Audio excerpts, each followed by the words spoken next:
Hello dear students आज के lecture में हम स्टडी करेंगे प्रॉपर्टीज़ ऑफ बल्क मैटर। बहुत इंपॉर्टेंट चैप्टर है आपका एग्जामिनेशन पॉइंट ऑफ व्यू से। और ये जो पर्टिकुलर ब्रांच है फिजिक्स की जिसमें हम मटेरियल की क्लासिफिकेशन करते हैं उनकी स्ट्रेंथ के हिसाब से, उस पर्टिकुलर ब्रांच को हम मटेरियल साइंस बच्चों हम बोलते हैं।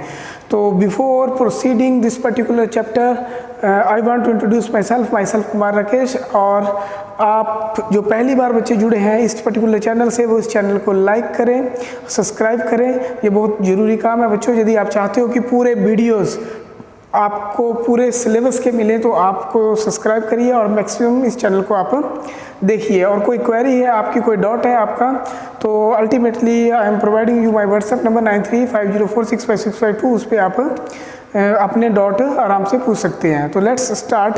तो फर्स्ट ऑफ ऑल हम स्टडी करेंगे फ्यू टर्मिनोलॉजी जो कि आपकी मटेरियल साइंस के रिगार्डिंग आपकी जुड़ी हुई है। और फर्स्ट टर्म हम यूज़ करने वाले हैं बच्चों, बहुत इंपॉर्टेंट टर्म है, that is elasticity. What do you mean by elasticity? Elasticity material body की प्रॉपर्टी है जिसके कारण मटेरियल बॉडी रिगेन कर लेती है अपनी शेप और size after the removal of deforming force. तो बच्चों इलास्टिसिटी क्या आपके पास, जैसे आपके पास एक स्प्रिंग है तो स्प्रिंग को आप स्ट्रेच करते हो, खींचते हो आप, तो स्प्रिंग क्या करता है बच्चों, अगेन अपनी ओरिजिनल पोजीशन पे वापस आ जाता है। तो जिस प्रॉपर्टी के कारण मटेरियल स्प्रिंग आपका अपनी ओरिजिनल शेप पे आ जाता है उस पर्टिकुलर प्रॉपर्टीज़ को हम प्रॉपर्टी को क्या बोलते हैं बच्चों, हम इलास्टिसिटी हम उसको बोलते हैं। अब ये इलास्टिसिटी होती क्यों है, ठीक है, मेन कॉज क्या है, इसके पीछे फंडामेंटल्स क्या है, इसके पीछे कॉन्सेप्ट क्या है। तो बच्चों जो आपका स्प्रिंग है वो एक मटेरियल है, उसके अंदर एटम्स हैं और जैसे ही हम डिफॉर्मिंग फोर्स लगाते हैं तो डिफॉर्मिंग फोर्स लगने पे क्या होता है, बॉडी की शेप डिफॉर्म होती है। जो अंदर जो एटम है वो एक दूसरे के साथ स्प्रिंग के साथ अटैच्ड है, जैसे एक एटम दूसरा एटम बीच में स्प्रिंग, तो ये एटम थोड़े से डिस्प्लेस होंगे, स्प्रिंग बीच से खींचेगा। जब स्प्रिंग बीच से खींचेगा तो क्या होगा, एक ऑपोजिट फोर्स डिवेल्प हो जाएगी, that force is termed as restoring force. और इस रेस्टोरिंग फोर्स के कारण ही जो प्रॉपर्टी डिवेल्प होगी दैट इज इलास्टिसिटी। तो नेक्स्ट आपके पास हम एग्जाम्पल देंगे आपको कि इलास्टिक मटेरियल कौन कौन से होते हैं। तो पहली बात आएगी परफेक्टली इलास्टिक मटेरियल। तो बच्चों इस नेचर के अंदर जो भी बात करेंगे हम, रिजिड बॉडी है जैसे आपकी, तो रिजिड बॉडी का मतलब क्या है, रिजिड बॉडी का मतलब ये है कि चाहे आप कोई भी कितनी भी फोर्स लगा लो बेटे, आप कितने भी अमाउंट में फोर्स लगा लो, बॉडी अपनी शेप को चेंज नहीं करेगी। एक्चुअल में यूनिवर्स कोई भी ऐसी बॉडी नहीं है जिसके ऊपर आप फोर्स लगाओ और उसकी शेप चेंज ना हो। समबट चेंज बच्चों होता है, आइडियल बिहेवियर कोई भी बॉडी आपकी शो नहीं करती। लेकिन for the sake of convenience हम ये मान लेते हैं कि हमारे पास परफेक्टली इलास्टिक बॉडी है और nearly plastic elastic body you can say. तो एग्जाम्पल आपके पास है क्वार्ट्ज, राइट, क्वार्ट्ज का एक छोटा सा स्प्रिंग होता है बच्चों, घड़ियों में यूज़ होता है, जो आपकी रिस्ट वॉच है उसमें यूज़ होता है। जब आप उसको चाबी को देते हो तो वो स्प्रिंग क्या होता है बेटे, मुड़ता है, और जैसे ही आप उसको छोड़ देते हो तो धीरे धीरे क्या कर लेता है, जितनी शेप उसकी बिगड़ी है उतनी शेप उसकी वापस रिगेन हो जाती है। That is example of perfectly elastic body. दूसरी बॉडी बच्चों आपके पास जो परफेक्टली इलास्टिक बॉडी है that is phosphorus bronze material है बच्चों। आपके पास फॉस्फोरस क्या है, एलिमेंट आपके पास फॉस्फोरस ब्रॉन्ज। तो ये मटेरियल जो है आपके पास ये परफेक्टली इलास्टिक मटेरियल है और इसको हम यूज़ कहाँ करते हैं, इसको हम यूज़ करते हैं गैल्वेनोमीटर के अंदर, राइट। कहाँ यूज़ करते हैं बच्चों, इसको हम गैल्वेनोमीटर के अंदर इसको हम यूज़ करते हैं। गैल्वेनोमीटर एक ऐसा डिवाइस है जो स्मॉल डिफ्लेक्शन करंट की बताता है, करंट को मेजरिंग करने का डिवाइस है। तो बात चल रही थी मैं हमारी इलास्टिसिटी की और इलास्टिक बॉडी की, और हमने आपको बता दी परफेक्टली इलास्टिक बॉडी। तो बेटे यदि एक सिरा इधर है तो दूसरा सिरा इधर भी होगा, यानी कि इलास्टिसिटी है तो प्लास्टिसिटी भी होगी। तो what do you mean by plasticity? Plasticity material body की वो प्रॉपर्टी है जिसके कारण यदि हम किसी बॉडी के ऊपर फोर्स लगाएं तो बॉडी अपनी जगह पे वापस ना आए। तो that property is termed as plasticity. तो बच्चों प्लास्टिसिटी की बहुत सारी एग्जांपल्स हैं, जैसे पैराफिन वैक्स, आपका मड, ठीक है। तो ये एग्जांपल्स हैं, तो ज़्यादा हम इसके डिटेल में नहीं जाने वाले। जो हमारे डिटेल में जिसमें हम जाएंगे दैट इज इलास्टिसिटी। तो इलास्टिसिटी के साथ और भी बहुत सारी टर्म्स जो हैं बच्चों जुड़ी हुई हैं। तो फर्स्ट टर्म आपके पास आ जाती है स्ट्रेस। तो what do you mean by stress? तो बच्चों जब भी हम किसी बॉडी के ऊपर फोर्स लगाते हैं नॉर्मली, राइट, कैसे फोर्स लगाते हैं, नॉर्मली फोर्स लगाते हैं उसके सरफेस एरिया पे, तो फोर्स जो उसके सरफेस यूनिट सरफेस एरिया पे जो लगेगी that is termed as stress. तो बच्चों स्ट्रेस आपके पास है, stress is equal to force पर unit area acting on a body normally. तो बच्चों फर्दर हम स्ट्रेस को स्टडी करते हैं। तो टेंसाइल स्ट्रेस इसकी फर्स्ट फॉर्म है जिसमें हम स्टडी करते हैं कंप्रेसिव स्ट्रेस, दूसरी फॉर्म है जिसमें हम इसको स्टडी करते हैं हाइड्रोलिक स्ट्रेस, अनदर फॉर्म है जिसको हम स्टडी करते हैं। तो स्टार्ट करते हैं बच्चों। सबसे पहले हम बात करेंगे स्ट्रेस, और स्ट्रेस के बाद हमारे पास आती है टेंसाइल स्ट्रेस।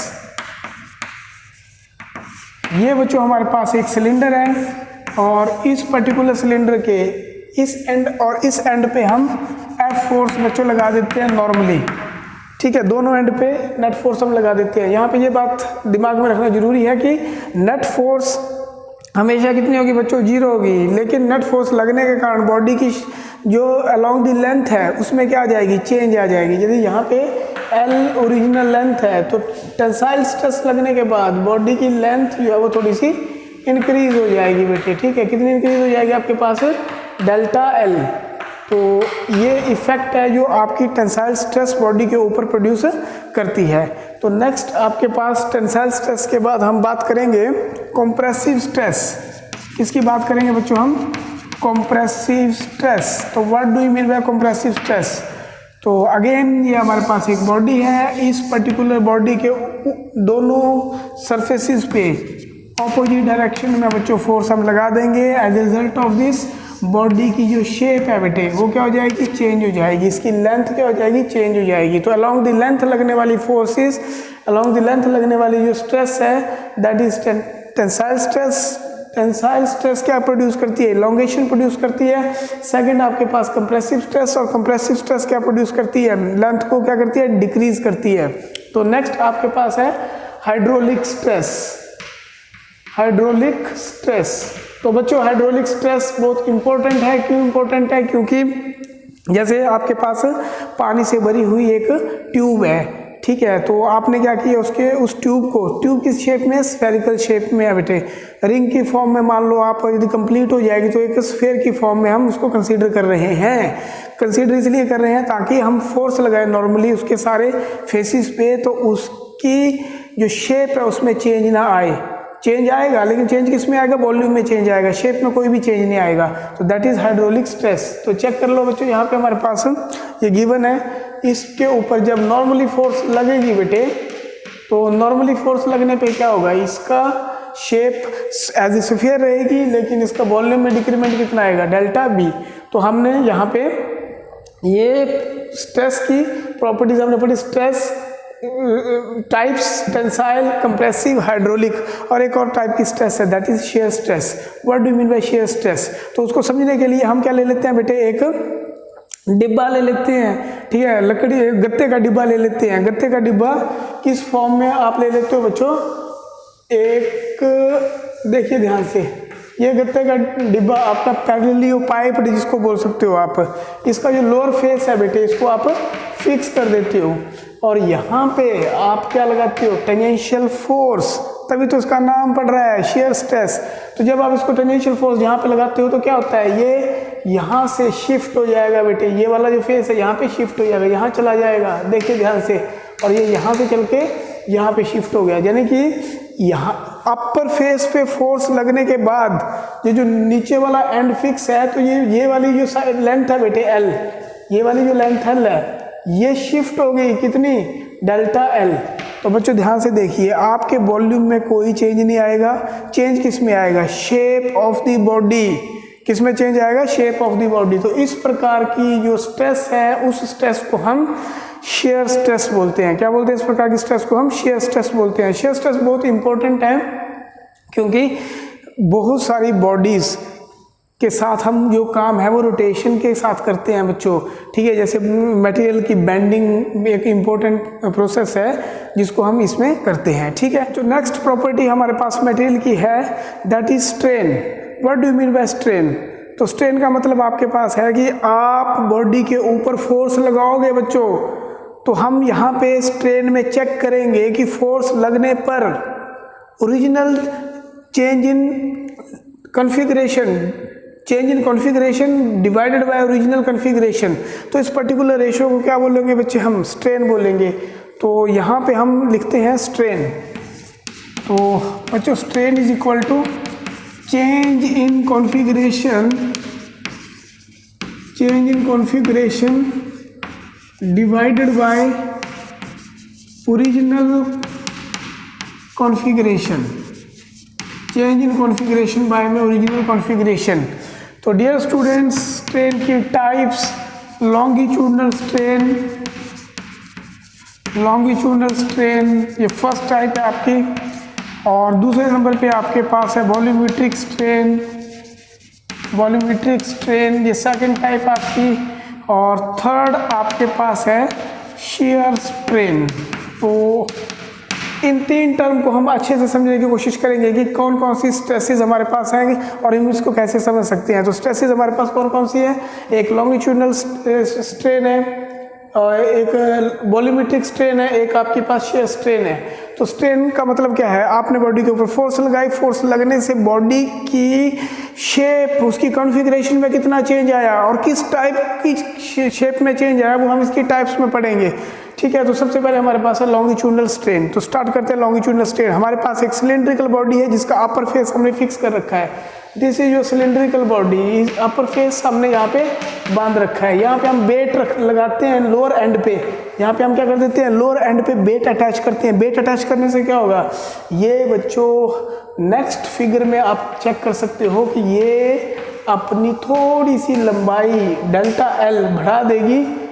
तो ओरिजिनल लेंथ यदि इसकी एल है तो चेंज इन लेंथ कितना आपके पास डेल्टा एल, और इसी रेशियो को हम क्या बोल देते हैं, इसी रेशियो को हम क्या बोल देते हैं बच्चों, बताइए फटाफट बताइए क्या बोल देते हैं इसको, हम इसको बोल देते हैं हम longitudinal strain when elongation produce along the length. तो ये जो रेशियो आपके पास लॉन्गिट्यूडनल स्ट्रेन में, इसको हम बोलते हैं डेल्टा एल बाय में L. This is longitudinal strain, this is longitudinal strain. Next बच्चों आपके पास है, जो हम बताना चाह रहे हैं वो आपके पास है वॉल्यूमेट्रिक स्ट्रेन। तो बच्चा लोग वॉल्यूमेट्रिक स्ट्रेन क्या होती है, देखो बच्चों ये हमारे पास एक स्फीयर है, स्फेरिकल बॉडी है। इस स्फेरिकल बॉडी के अंदर हमने पानी भर रखा है बच्चों, या फिर गैसेस भी हो सकती है, वो आपकी चॉइस है। अब हमने इसके ऊपर क्या लगा दिया, नॉर्मल फोर्स लगा दी। तो नॉर्मल फोर्स लगने पर क्या हुआ, शुरू में वॉल्यूम कितना था बी, अब फोर्स लगी तो वॉल्यूम कितना चेंज है, डेल्टा बी, राइट। तो ये जो वॉल्यूम आपके पास डेल्टा बी चेंज है, तो चेंज इन वॉल्यूम बाय में original volume, this is equal to volumetric strain, this is equal to volumetric strain. तो बहुत इंपॉर्टेंट है ये टर्म भी बच्चों, यदि आपने अच्छे से आगे पूरी यूनिट को अच्छे से समझना है तो ये जो टर्म्स हैं ये आपकी आगे यूज़ होने वाली है। तो इन टर्म्स को आपने जस्टिफाई करना अच्छे से, इनको हमने अपने दिमाग में बिठाना है। नेक्स्ट आपके पास है shear strain. What do you mean by share strain. तो यदि बच्चों वीडियो आपको अच्छा लग रहा है, समझ आ रहा है, तो लाइक और कमेंट जरूर करिए, क्योंकि आपके लाइक और कमेंट से बहुत ज़्यादा एनर्जी मुझे मिलती है। OAEFHMNL।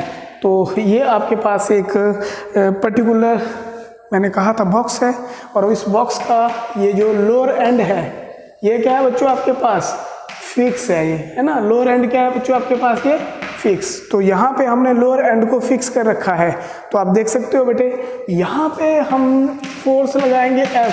ये फोर्स कैसी फोर्स है, टेंजेंशियल स्ट्रेस लगा रहे हैं बच्चों, हम क्या लगा रहे हैं, टेंजेंशियल स्ट्रेस, यानी कि फोर्स लगा रहे हैं दिए हुए सरफेस एरिया पे। इस फोर्स के लगने के कारण क्या हो रहा है बेटे, ये जो आपका परपेंडिकुलर जो प्लेन है, ठीक है, FEHL, ये जो प्लेन है आपका, ये फेस आपका, ये क्या कर जाएगा, शिफ्ट कर जाएगा आगे की तरफ। ऐसे है ना, ये ऐसे है, तो कैसे शिफ्ट कर जाएगा, ऐसे। तो आप डॉटर लाइन से उसको दिखा सकते हैं आराम से।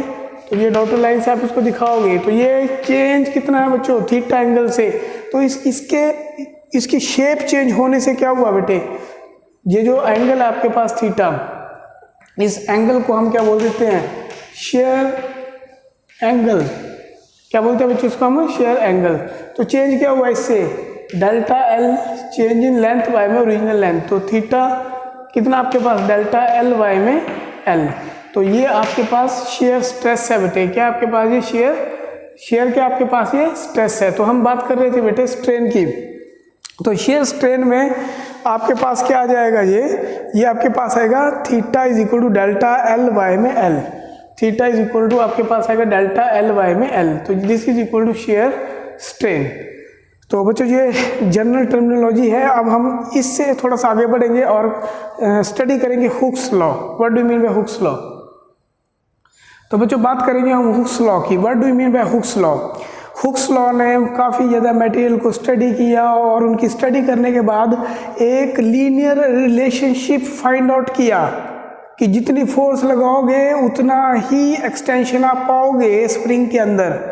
तो इसने इसको फॉर्मुलेट किया लॉ को इस प्रकार से, जो हम आपको बताने वाले हैं कि जैसे उसने एक स्प्रिंग लिया ए बी, यहाँ पे ये पेन है बच्चों, यहाँ पे उसने मान लो 1 kg का मास जो है वो अटैच किया। तो जब 1 kg का मास उसने अटैच किया तो ये जो पॉइंटर लगा हुआ बेटे ये लीनियर स्केल है। तो यहाँ जी पहले ये 0 पे था तो कहाँ आ गया आपके पास, ये 1 पे आ गया। तो यानी कि 1 kg मास रखेंगे तो 1 सेंटीमीटर स्केल के अंदर एक्सटेंशन प्रोड्यूस होगा। उस प्रकार इसी प्रकार उसने क्या किया, यहाँ पे 2 kg किया तो 2 kg करने पे क्या हुआ, 2 सेंटीमीटर एक्सटेंशन प्रोड्यूस हुआ। 3 kg किया 3 सेंटीमीटर एक्सटेंशन प्रोड्यूस हुआ। ऐसा नहीं है कि ये भार बढ़ाते जाओगे एक्सटेंशन होता रहेगा। एक्सटेंशन कहाँ तक होगा, विद इन इलास्टिक लिमिट, जितनी स्प्रिंग की इलास्टिक लिमिट है। जैसे ही हम फोर्स को रिमूव करें, वेट को रिमूव करें, तो स्प्रिंग दोबारा कैसे आ जाए, अपने ओरिजिनल शेप एंड साइज में आ जाए। तो ऐसा नहीं है कि मतलब सब वेट बढ़ाते गए तो इस प्रकार से स्प्रिंग टूट जाएगा बेटा। तो हमें इस हुक्स लॉ ने क्या बताया, हुक्स लॉ ने बताया कि within elastic limit stress is directly proportional to strain. Within elastic limit, तो हुक्स लॉ की डेफिनेशन है बेटे ये, within elastic limit stress is directly proportional to strain. और यहां पे लिखा उसने stress directly proportional to strain. तो स्ट्रेस बाय में strain is equal to constant. और ये जो बच्चों कांस्टेंट है, इस कांस्टेंट को कहा गया मॉडुलस ऑफ इलास्टिसिटी। क्या कहा गया बच्चों उसको, modulus of elasticity. Stress by में strain is equal to constant, और इसको कहा गया मॉडुलस ऑफ इलास्टिसिटी। तो बच्चों ध्यान से देखिए आप, जैसे जैसे हम भार बढ़ाते जा रहे थे तो एक्सटेंशन कैसे हो रहा था, लीनियर एक्सटेंशन हो रहा था, लीनियर स्केल डेवलपमेंट हो रही थी। आपने भार बढ़ाया और एक्सटेंशन जो स्केल के अंदर आई वो कैसी आई, लीनियर आई। 1 किलोग्राम रखा 1 सेंटीमीटर आई, 2 किलोग्राम रखा 2 सेंटीमीटर आई, 3 किलोग्राम रखा 3 सेंटीमीटर आई। तो एक्सटेंड लोड, जितना लोड आप अप्लाई करते जाओगे उतनी एक्सटेंशन आपको मिलती जाएगी। और इसको हम दूसरे शब्दों में भी बेटे समझ सकते हैं, load is a force. Spring के केस में load is a force is a weight is a load. तो force is directly proportional to extension produce. Let extension भी एक्स मतलब लेंथ में इंक्रीमेंट। तो यहाँ पे F is equal to -kx। This is also termed as Hooke's law. तो बच्चों ये भी आपको पता होना चाहिए, स्प्रिंग के केस में F is equal to -kx। तो k क्या है यहाँ पे, k इज स्प्रिंग कांस्टेंट। तो बच्चों अब हम आगे स्टडी करेंगे मॉडुलस ऑफ इलास्टिसिटी। तो बच्चों बात हो रही थी हमारे पास मॉडुलस ऑफ इलास्टिसिटी। तो पहले नंबर पे हमारे पास है यंग मॉडुलस ऑफ इलास्टिसिटी। तो बच्चों ये जो यंग मॉडुलस ऑफ इलास्टिसिटी है ये सॉलिड के लिए ही डिफाइंड है। बात कहाँ से स्टार्ट हुई थी कि जितना स्ट्रेस लगाओगे उतना स्ट्रेन प्रोड्यूस होगा। तो स्ट्रेस बाय में strain equal to moduli of elasticity. तो यहाँ पे एक इम्पोर्टेंट बात मैं आपको बताना चाहता हूँ कि जो मॉडुलस ऑफ इलास्टिसिटी है वो डिपेंड करता है नेचर ऑफ द मटेरियल के ऊपर। वो डिपेंड नहीं करता आपका, किसके ऊपर डिपेंड नहीं करता आपका, लेंथ के ऊपर, एरिया के ऊपर, वॉल्यूम के ऊपर। तो किसके ऊपर डिपेंड करता है, नेचर ऑफ द मटेरियल के ऊपर। तो सबसे पहले जो मॉडुलाई हम स्टडी करने वाले हैं that is Young modulus of elasticity. तो बच्चों यंग मॉडुलस ऑफ इलास्टिसिटी आपके पास रेशियो है normal stress right to the longitudinal strain. Longitudinal strain. तो इसको हम स्टडी करेंगे बच्चों। हमारे पास एक सिलिंड्रिकल बॉडी है जिसका अपर फेस हमने फिक्स कर रखा है बच्चों। यहाँ पे हम फोर्स लगाते हैं। इस फोर्स के लगने के कारण इंक्रीमेंट इन लेंथ कितना आ जाता है आपके पास, डेल्टा एल। ये इंक्रीमेंट इन लेंथ है। तो यंग मॉडुलस आपके पास कितना आ गया, अब इसको बाई से लिखते हैं बेटे हम, फोर्स पर यूनिट एरिया बाय में longitudinal strain, change in configuration by में ओरिजिनल कॉन्फ़िगरेशन। तो dear students, Y is equal to F into L, area pi R square. यदि यहाँ पे ये रेडियस है क्रॉस सेक्शन का, तो pi R square into delta L. तो ये इम्पोर्टेंट फार्मूला है बेटे आपका। और यहाँ पे एक बात और दिमाग में रख लेनी है आपकी, ये यंग मॉडुलस जो है ये सिर्फ और सिर्फ बेटे आपका सॉलिड के केस में ही लगेगा। ठीक है, तो एक न्यूमेरिकल प्रॉब्लम करते हैं और अच्छे से पता चल जाएगा। तो बच्चों ये न्यूमेरिकल प्रॉब्लम मैंने लिखा है, एक स्टील की वायर है जिसकी लेंथ कितनी है बच्चों, 4 मीटर। तो सबसे पहले आप डायग्राम बना लो तो जिससे आपको पता चल जाए स्टील की लेंथ है 4 मीटर और जो इसका डायमीटर है बेटे वो कितना आपके पास है, 2 मीटर। ओके, डायमीटर कितना आपके पास है, 2 मीटर। इज स्ट्रेच्ड बाय, कितनी फोर्स लगा रहे हैं यहाँ पे, 3.14 newton. Find the increase in length if Y, Young modulus दे रखा है उसने, बाई इज इक्वल टू 10 की पावर 12 न्यूटन मीटर स्क्वायर। तो बच्चों स्ट्रेट फार्मूला बेस्ड क्वेश्चन है ये। Y is equal to definition लगाएंगे, फोर्स पर unit area change in length by में ओरिजिनल लेंथ। फोर्स कितनी है 3.14 इंटू लेंथ कितना है बच्चों आपके पास, हमने निकालना है। ओके, लेंथ हमने क्या करना है बेटे, यहाँ पे निकालना है। और एरिया कितना आपके पास है, पाई डी स्क्वायर बाय 4। डायमीटर की टर्म में हम इसको निकाल रहे हैं इंटू डेल्टा एल। तो एक स्टील वायर है जिसकी लेंथ 4 सेंटीमीटर है। ठीक है, तो यहाँ पे आप 3.14 आपके पास फोर्स आ गई, लेंथ आपके पास 4 आ गया, area pi D square by में 4 डायमीटर की टर्म में इंटू डेल्टा एल। तो डियर स्टूडेंट्स, यहाँ पे हमने डेल्टा एल निकालना है। तो delta L is equal to 3.14 into 4 into 4, pi की वैल्यू 3.14, डायमीटर कितना है 2 मीटर। कितना आ जाएगा आपके पास, ये 4 इंटू बाई कितना आपके पास 10⁻12। बच्चों ये कट गया, ये कट गया। तो हमारे पास डेल्टा एल कितना आ गया, delta L is equal to 4 into 10⁻12 metre. तो जब भी आपके पास यंग मॉडुलस से रिलेटेड क्वेश्चन आए तो आपने ये वाला फार्मूला लगाना है और उसको ऐसे सॉल्व करने की कोशिश करनी है। ठीक है, तो बेटा हम थोड़ी सी और प्रॉपर्टीज़ को स्टडी करने की कोशिश करेंगे यंग मॉडुलस की। तो बेटे जिसका यंग मॉडुलस ज़्यादा होगा उसकी इलास्टिसिटी ज़्यादा होगी। तो जनरली हम एक एग्जांपल लेते हैं, जैसे हमारे पास आ गया बेटे स्टील और दूसरा सब्सटेंस हमारे पास आ गया रबड़। तो मैं कह रहा हूँ कि जो स्टील है वो ज़्यादा इलास्टिक है रबड़ के, तो आप इस बात का विश्वास नहीं करोगे। हाँ बोलोगे यार रबड़ को तो खींच सके हम ज़्यादा, ठीक है, लेकिन खींचने पे डिपेंड नहीं करता बेटे यंग मॉडुलस। ठीक है, खींचने पे इलास्टिसिटी डिपेंड नहीं करती। ठीक है, कि ज़्यादा स्ट्रेचिंग होगी तो ज़्यादा इलास्टिक है। तो इलास्टिसिटी किसके ऊपर डिपेंड करती है, यंग मॉडुलस के ऊपर। जिसका यंग मॉडुलस ज़्यादा होगा उसकी इलास्टिसिटी ज़्यादा होगी। चलो हम कोशिश करके देख लेते हैं निकालने की। Young modulus of steel, force पर यूनिट एरिया, ठीक है, डेल्टा एल बाय में एल। ठीक है बेटा, ये डेल्टा एल एस ये आपके पास आ गया बाई आर रबड़, F by A L delta L रबड़। अब देखो बेटा स्ट्रेस हमने रबड़ के ऊपर और स्टील, ये स्टील का पीस है इसके ऊपर हमने स्ट्रेस, और ये आपके पास रबड़ मान लेते हैं, इसके ऊपर आपने सेम स्ट्रेस अप्लाई करी। तो बच्चों जब आपने सेम फोर्स स्टील के ऊपर अप्लाई करी, सेम फोर्स आपने रबड़ के ऊपर अप्लाई करी, तो ध्यान से देखो आप बेटे, रबड़ तो बहुत ज़्यादा खींच जाएगी और स्टील आपकी बहुत कम खींचेगी। बोलने का मतलब यह है कि change in length of the रबड़ इज़ वेरी स्मॉल और वेरी लार्ज, और change in length of the steel is very small. तो इसका मतलब क्या हुआ, Y R less than Y S.